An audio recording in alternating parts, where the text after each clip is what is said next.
Bene data bakundwa b'umwami Yesu Kristo, mwese abakurikira izi nyigisho tubahaye ikaze mu biganiro bya Saveur Divine.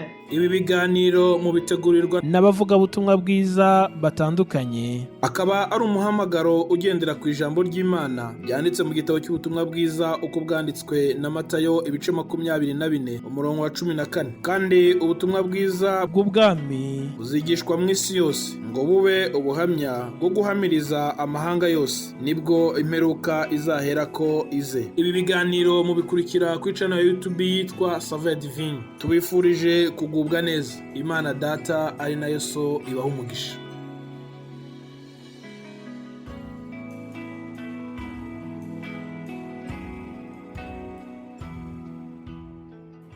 Yesu ashimwe bakundwa bene data, ndabasuhuje mu izina rya Yesu. Amahoro y'Imana nabane namwe. Mfite ishimwe rinini cyane mu mutima ryo kurinda kw'Imana kwabanye nanjye, kukabana n'umuryango wanjye, tukaba turi amahoro. Kandi ndashima Imana inyemereye kuvuga ijambo ryayo muri kano kanya. Rero Imana ibaha umugisha. Wowe unyumva, ndashima Imana nawe ko Imana yakurinze, unyemerere tubane muri uyu mwanya. Ndi Odette Kandama mu kiganiro Saveur Divine. Muri kino cyumweru turimo turaganira ku rukundo rw'Imana. Urukundo rw'Imana ninde wabona uko aruvuga? Umuririmbyi umwe niwe wavuze ngo ni rurerure cyane, ngo rw'Imana idukunda ngo ntawarurondora. Undi arongera arabivuga aririmba, aravuga ngo urukundo rw'Imana ni rurerure cyane, aravuga ngo rusumba izuba rugasumba ukwezi, ngo ndetse n'ikuzimu rugerayo. Ngo urwo ni rwo rwatumye Yesu aza mu isi yacu ngo kugira ngo indushyi aturuhure. Imana ishimwe. Icyanejeje muri iyo ndirimbo nuko igice cya nyuma kivuga ngo kandi urukundo Imana ikunda umwana wayo ngo nirwo inkunda ndakwiriye. Aravuga ngo nari umugome ngo nuko Imana impa Yesu ngo mbambirwe ku musaraba. Arakomeza agisoza aravuga ngo mubo Yesu yacunguje amaraso ye nzi yuko nanjye ndimo. Umurongo wa nyuma w'icyo gice uravuga ngo nzajya ndirimba urwo rukundo ndukwize mu isi yose. Rero nirwo nje kugira ngo tuganireho muri kano kanya, kandi nirwo twagambiriye kuvugaho muri kino cyumweru. Imana y'amahoro ibahe umugisha. Turimo turagendera ku ijambo ryanditse mu butumwa bwiza bwa Yesu Kristo uko bwanditswe na Yohana ibice byaho 3 n'umurongo wa 16. Ni ijambo abantu benshi cyangwa bose bazi ndetse bafashe no mu mutwe. Handitswe ngo kuko Imana yakunze abari mu isi cyane byatumye itanga umwana wayo w'ikinege kugira ngo umwizera wese atarimbuka ahubwo ahabwe ubugingo buhoraho. Imana ishimwe. Imana yaradukunze. Imana yakunze umuntu kera. Tubisoma mu gitabo cy'Itangiriro aho Imana yaremye ikarema byose, ariko yagera ku muntu ikamurema mu ishusho yayo. Nta kindi kiremwa na kimwe cyaremwe mu ishusho y'Imana uretse umuntu. Ibyo byagaragazaga urukundo. Yakunze umuntu uhereye kera. Yakunze umuntu ku buryo ivuga ngo tureme umuntu ase natwe. Ubwo ni Yesu, ni Imana, ni Yesu na Mwuka Wera mwiremwa bari bahari bari kumwe, kuko ntibajya bakora batandukanye, bakorera hamwe.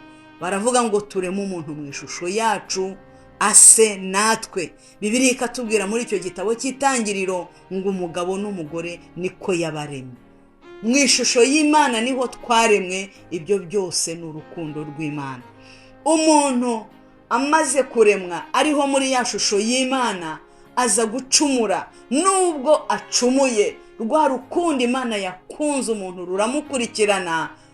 Iravuga ngo nubwo acumuye ntabwo namureka. Maze ifata umugambi iragambirira iravuga ngo ntanze umwana wanjye, reka ntange umwana wanjye w'ikinege, uzamwizera ntazapfe rubi, uzamwizera ntazarimbuke, ahubwo azahabwa ubugingo buhoraho.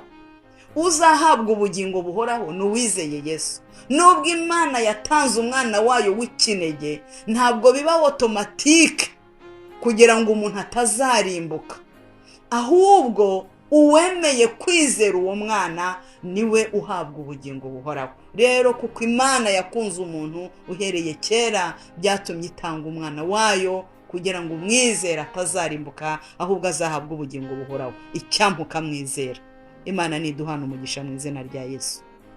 Ndashaka kuvugana namwe ibintu bitatu bijyanye n'urukundo muri uyu mwanya. Icya mbere, urukundo ruratanga. Icya kabiri, urukundo rurababarira. Icya gatatu, urukundo ruritanga. Haleluya, haleluya. Urukundo ruratanga, nk'uko tubisomye muri uyu murongo dusomye. Imana yakunze umuntu maze iratanga, itanga umwana wayo. Umwana wayo aje, Yesu aje, nawe agera ikirenge mu cya se, arakomeza, arakunda nk'uko se yadukunze, noneho nawe atanga ubugingo bwe, aritanga wese, nta na kimwe yishigarije. Haleluya. Rero umuntu iyo akunda aratanga.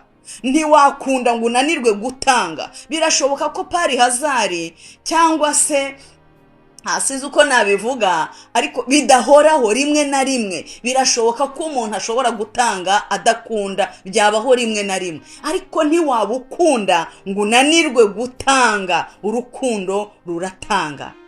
Uwo ukunda ntiwabura icyo umuha. None niwitegereze abantu benshi wabwiye kukunda.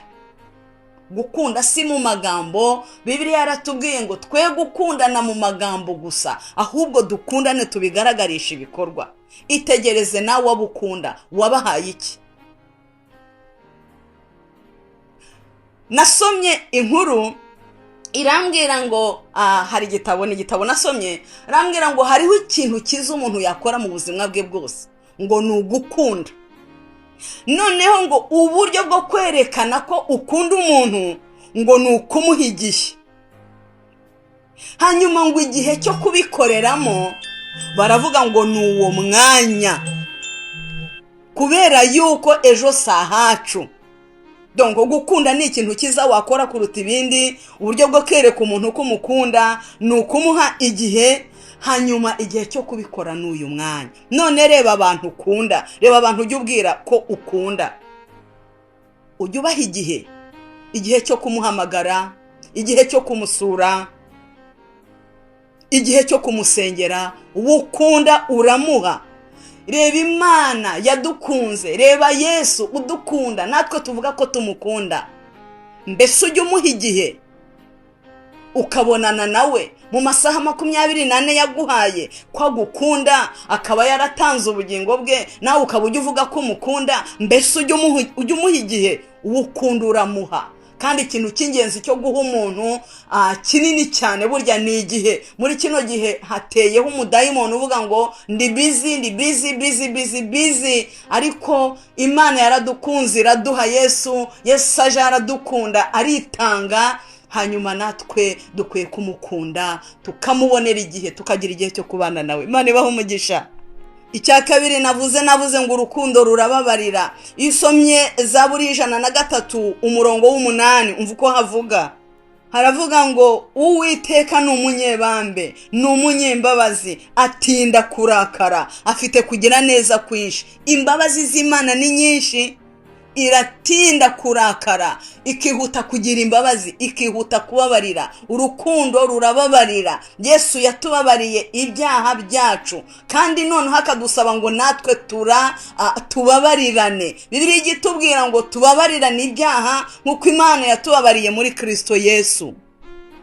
iyo usomye mu rwandiko rwa mbere rw'Abakorinto cyangwa Pawulo yandikiye Abakorinto, tuhabona icyitegererezo cy'urukundo rwo gukunda bene data turukomora ku Mana, rw'Imana yadukunze natwe kugira ngo turukunde bene data. Rero havuga yuko harimo amagambo atubwira ko urukundo rubabarira byose, rubabarira byose. Iyo uhereye ku murongo wa 4, urukundo rurihangana, bakavuga byinshi, wagera ku murongo wa 7 bakakubwira ngo rubabarira byose, hagasoza ku murongo wa 7 havuga ngo rwihanganira byose. Urukundo rurababarira bakundwa bene data. Yesu watubabariye akatubwira ngo natwe tubabarirane. Imana ibaha umugisha. Twarakunzwe, natwe dukwiye gukunda. Twarababariwe, natwe dukwiye kubabarirana. Imana ishimwe. Bibiliya igitubwira mu rwandiko Pawulo yandikiye Abaroma ibice 5 umurongo wa 8, haravuga ngo Imana yerekanye urukundo dukunda ngo ubwo yatangaga Kristo akadupfira turi abanyabyaha. Reka mbabwire icya gatatu, urukundo ruritanga.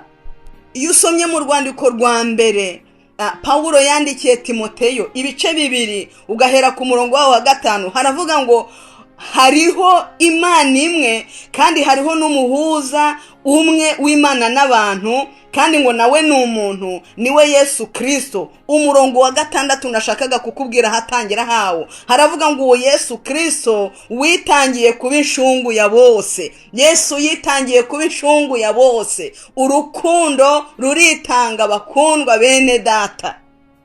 Yesu yaradukunze aratwitangira. Munyemerere ndangirize ku murongo wanditse mu rwandiko rwa mbere rwa Yohana ibice 3 umurongo wa 16. Handitswe ngo iki nicyo kitumenyesha urukundo icyo ari cyo, nuko Yesu yatanze ubugingo bwe ku bwacu. Natwe kidukwiriye nuko twatanga ubugingo bwacu ku bwa bene data. Haleluya. Tubonye ko urukundo rutanga. Imana yadukunze itanga umwana wayo. Umwana wayo aje aritanga, wese atanga ubugingo bwe. Hanyuma tubonye yuko urukundo rubabarira. Yesu yaradukunze aradupfira kugira ngo tubabarirwe ibyaha, natwe dukwiye kubabarirana. Hanyuma tubonye ko urukundo rwitanga. None turangirije ku murongo utubwira ngo ubwo Imana yadukunze hanyuma ikaduha Yesu akitanga kugira ngo tubabarirwe ibyaha, natwe dukwiye kwitanga ku bwa bene data. Dukwiye kugira icyo dukora. Imana nibaha umugisha. Urukundo rw'Imana ni rugari, ni rurerure cyane. Iyadukunze ikaduha Yesu akadupfira, iradusaba ngo natwe tuyikunde kandi tuyikundisha umutima wacu wose. Hanyuma dukunde bene data kandi tubitangire nkuko Kristo natwe yatwitangiye. Tubabarire nkuko Kristo natwe yatubabariye.